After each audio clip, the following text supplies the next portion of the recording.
નવસારીના જલાલપુરના અસરાણ ડાબેલ મુખ્ય માર્ગ પર સ્પીડ બ્રેકર વિવાદનો અંત.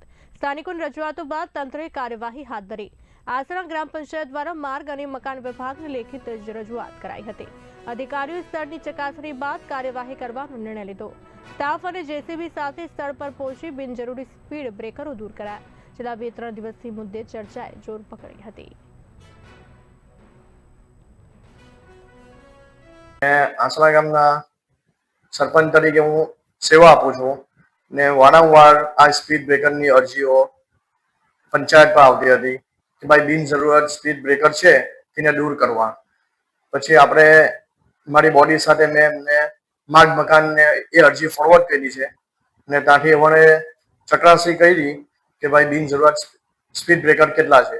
તે પ્રમાણે એ લોકોએ નિર્ણય લીધો ને એ લોકોએ મને કોલ કર્યો કે ભાઈ અમે અમારા માણસો આવતા છે સ્પીડ બ્રેકર દૂર કરવા માટે ને હું પોતે સરપંચ તરીકે ત્યાં હાજર હતો ને તેના આધારે બધા સ્પીડ બ્રેકર હટાવ્યા છે.